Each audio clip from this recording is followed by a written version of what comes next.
The day I moved in with Uncle John and Aunt Maria, my life took a sharp turn.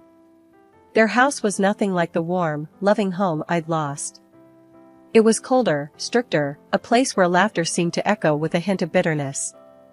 Ellie, their daughter, met me with a stare that could freeze boiling water. "Great, now we've got a charity case living with us," Ellie muttered under her breath as I lugged my suitcase into what would be my new room. Aunt Maria shot her a look. "Ellie, that's enough. She's family, and we're doing the right thing." Uncle John, a man of few words, simply nodded. "You'll follow our rules here, Ruth. We expect you to contribute like everyone else." I nodded, too overwhelmed to speak.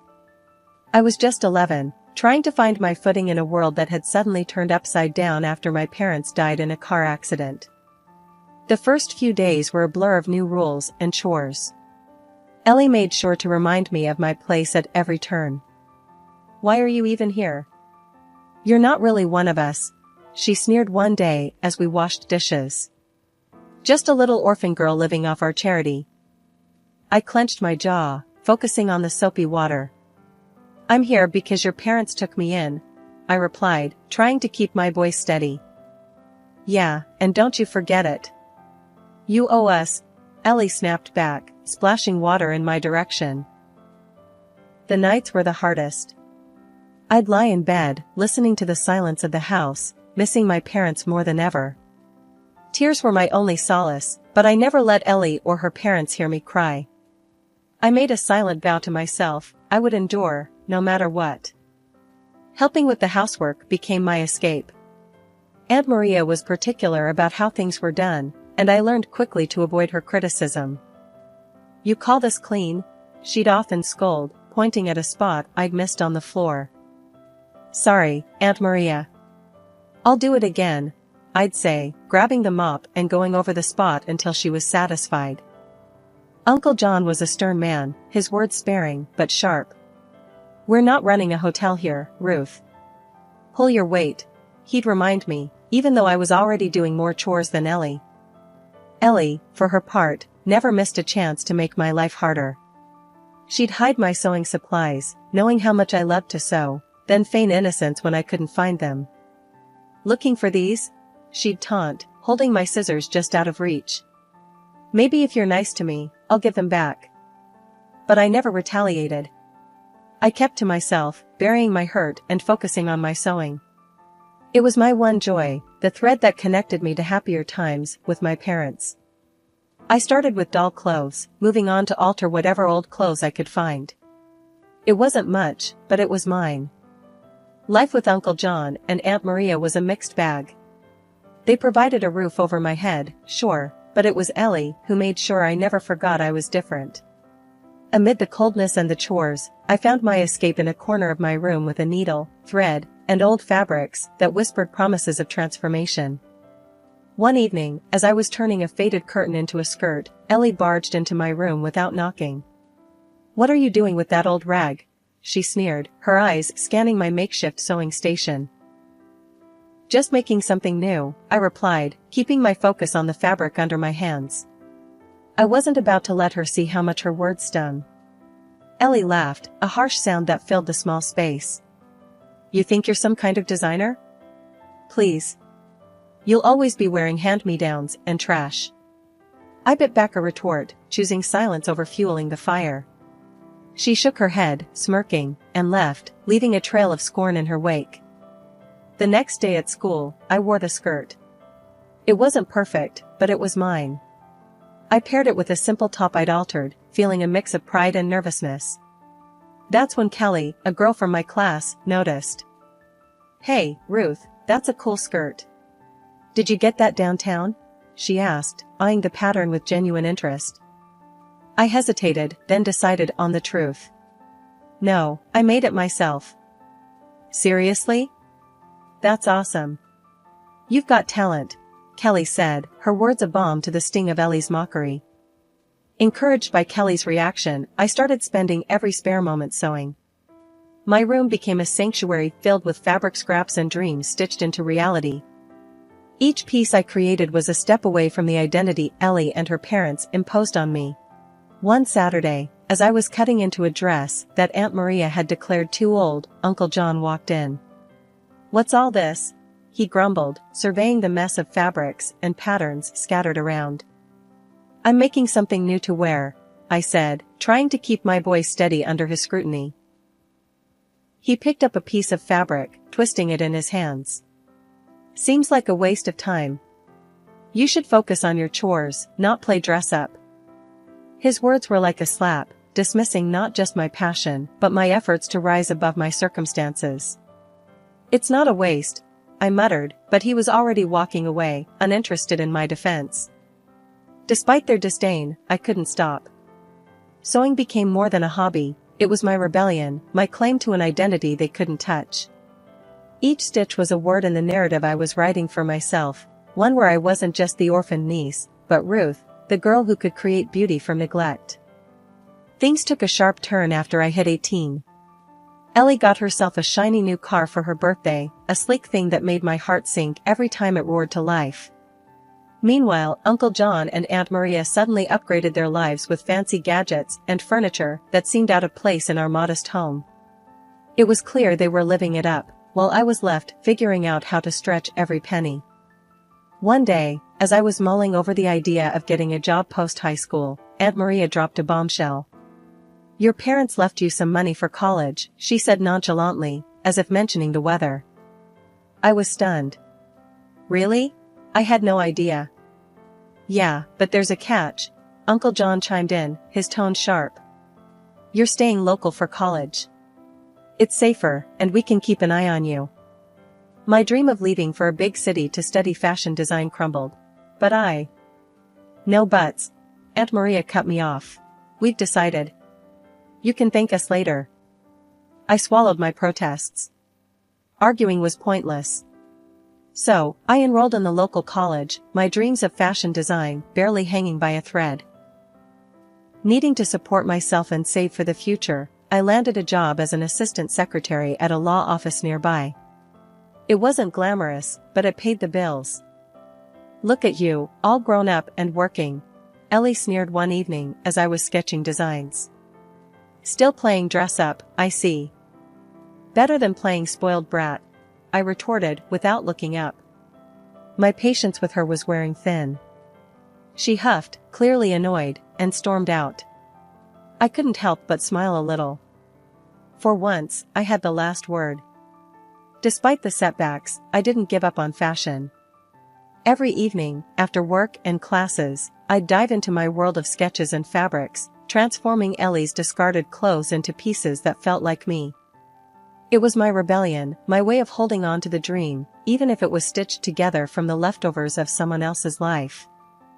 Working late again, Ruth, my coworker, Mike, asked one evening as he passed by my desk. "Yeah, got a project I'm passionate about," I replied, packing up my sketches discreetly. "Must be nice, having something you love doing," he said, a hint of envy in his voice. "It is," I admitted, feeling a surge of pride. "It's not much, but it's mine." Walking home that night, I felt a mix of emotions. Frustration, for sure, at the way my life was hemmed in by my guardian's decisions. But also determination. I might have been forced to stay local, but I wasn't going to let that define me or my future. The more time passed, the more I started to feel like I was living in a house of cards, about to crumble at any moment. Uncle John and Aunt Maria, who once lived as modestly as monks, were suddenly splurging like lottery winners. First, it was Aunt Maria flaunting a fur coat so pricey, it could have fed us for months. Then, Uncle John brought home a TV so big, you'd think we were running a cinema out of our living room. And Ellie, who never lifted a finger for work or study, was now flashing gadgets I'd only seen in glossy magazine ads. It didn't add up. I wasn't a genius at math, but even I knew our household budget couldn't magically stretch to cover luxury splurges. They were being dodgy about where all this cash was coming from, and it set my nerves on edge. One evening at dinner, with the new TV blaring some reality show in the background, I decided to poke the bear. "So, where's all this new stuff coming from?" "Last I checked, we weren't hitting the jackpot every week," I said, trying to keep my voice light, but my words came out sharper than I intended. Aunt Maria shot me a look, her eyes narrowing. "That's none of your business, young lady," she snapped, her tone icy. Uncle John, caught off guard, almost choked on his food. Coughing, he managed to say, "Well, I got a promotion at work." "Yeah, that's it. A big one." "Promotion, huh?" I pressed, not buying it for a second. Must have been one heck of a jump to start throwing money around like this. Ellie, sensing tension, quickly chimed in with her usual snark. "What's it to you, Ruth? Jealous much? Not all of us need to scrape by, you know." I clenched my fists under the table, feeling a mix of anger and confusion. "Just curious is all." Seems weird, doesn't it? Suddenly living like kings out of nowhere. The room went silent, the only sound coming from the TV's chatter. Uncle John and Aunt Maria exchanged glances, a silent conversation passing between them. Finally, Uncle John cleared his throat. "Let's just say we've been careful with our savings, all right? No need to worry your little head about it." "Careful with savings?" "Right." I knew something was off. The dots weren't connecting, and their answers were as flimsy as a house of cards in a windstorm. That night, as I lay in bed, the pieces of the puzzle nagged at me. The fur coat, the TV, Ellie's gadgets, and the documents. Those endless documents they had me sign, always with the excuse that it was for benefits or some other vague reason. I trusted them, never bothering to read what I was signing. But lying there, it hit me like a ton of bricks. Could those signatures of mine be the source of their sudden wealth? The deception swirling around my guardian's sudden wealth weighed heavily on me, but amidst the chaos, a sliver of light shone through. Tom. He worked part-time at the law office, a law student with a sharp mind and a kind heart. Our connection was immediate, a bond formed over shared dreams and the mundane realities of office life. One afternoon, while organizing files, our hands brushed, sending a jolt of electricity through me. We locked eyes, and he smiled. "Ruth, you ever think about escaping this place?" he asked, his voice low. "All the time," I admitted, feeling a flush of warmth. "But it feels like I'm stuck in quicksand." He nodded, understanding. "Well, if you ever need a partner in crime, you know where to find me." It was a joke, but it sparked something between us, a flicker of rebellion against the constraints of our lives. Our secret rendezvous became the highlight of my days, stolen moments filled with laughter and dreams. But as our connection deepened, Aunt Maria grew suspicious. One evening, she cornered me in the kitchen. "I've seen you sneaking around with that boy from the office." "Don't think I haven't noticed," she hissed, her eyes boring into mine. I tried to keep my composure. "Tom's just a friend, Aunt Maria. Nothing to worry about." "A friend, huh? Don't play me for a fool, Ruth. You're not to see him again." "It's for your own good," she snapped, her tone leaving no room for argument. I was stunned. "You can't control who I see or what I feel. Tom's a good person." Aunt Maria's face hardened. "I won't have you ruining your future for some boy. You'll thank me one day." I bit my tongue, anger and frustration boiling inside. It was clear she wouldn't listen. From that moment, Tom and I knew we had to meet in secret, our love a forbidden flame that refused to be extinguished. "Looks like we're modern-day Romeo and Juliet," Tom joked one night as we huddled in the shadows of a park, far from prying eyes. "I guess that makes Aunt Maria the villain in our story," I replied, trying to smile, despite the bitterness in my heart. "We'll find a way out of this, Ruth. Together," Tom said, taking my hand. His determination was comforting, a beacon of hope in the darkness. But our secret meetings couldn't go unnoticed forever. Ellie, ever the spy, caught us one day and wasted no time in running back to Aunt Maria and Uncle John. The confrontation that followed was explosive. "You're grounded. No more job, no more college until you learn your place," Uncle John declared, his face red with anger. "You can't do this. You're not my jailers." I shot back, defiance rising in me. Aunt Maria's laugh was cold and sharp. "Oh, but we can, dear. You'll learn to obey, or you'll lose everything." The threat was real, and the stakes were higher than ever. In the dead of night, Tom and I made plans to fight back, to reclaim my inheritance and our freedom. "It's us against the world, Ruth.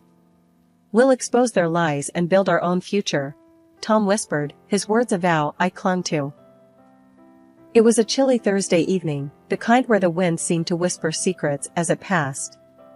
Tom and I were huddled in the dim light of his tiny apartment, the only place we felt safe from Aunt Maria and Uncle John's prying eyes.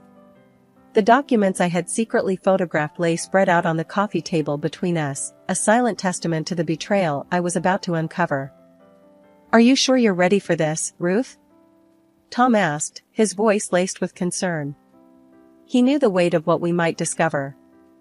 I nodded, my heart hammering in my chest. "I need to know, no matter how bad it is." We started with the will of my parents, a document I had never seen before. As Tom read it aloud, the reality of their love for me, their hopes for my future, hit me hard. They had left me not just their savings, but also investments and properties, a legacy meant to secure my life.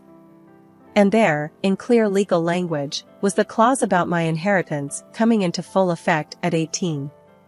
"So, they've been lying to you, Ruth. All this time," Tom said, his voice tight with anger.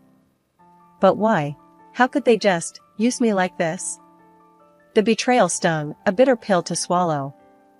We dug deeper, examining the documents I had signed. Tom's legal knowledge helped unravel the complex web of deceit. "Look here," he pointed out. "By signing this, you basically allowed them access to your funds. They've been funneling your inheritance into their accounts." The realization hit me like a freight train. My trust, my loyalty, had been manipulated to fund their lavish lifestyle. "I can't believe this. They told me it was all for benefits, for my college fund," I said, feeling naive and foolish. "It's classic fraud, Ruth. And it's illegal." "You have rights," Tom reassured me, his hand finding mine. The next steps were daunting. We discussed lawyers, legal battles, and the possibility of going public.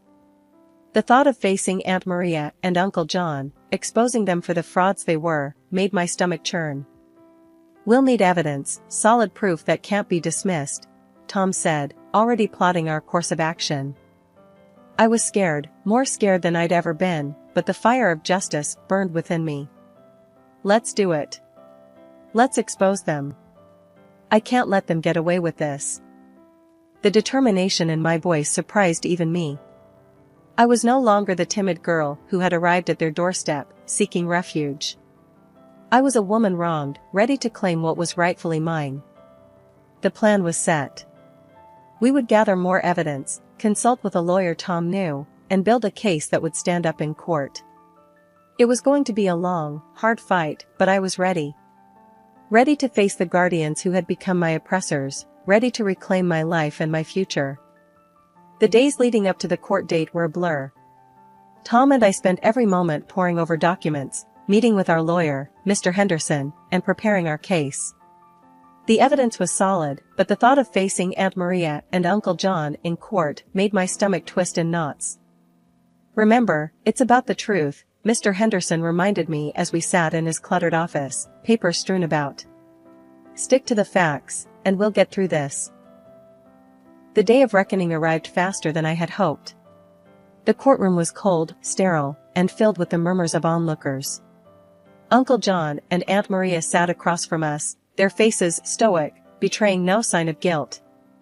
"Ms. Thompson, can you confirm that you were unaware of the contents of the documents you were signing at the request of the defendants?" the judge asked, his gaze fixed on me. "Yes, Your Honor. I trusted them. I thought they were looking out for me," I replied, my voice steady, despite the turmoil inside. Aunt Maria's lawyer was slick, trying to paint me as an ungrateful niece, biting the hand that fed her. "Isn't it true that the defendants provided you with a home and care after your parents' tragic demise?"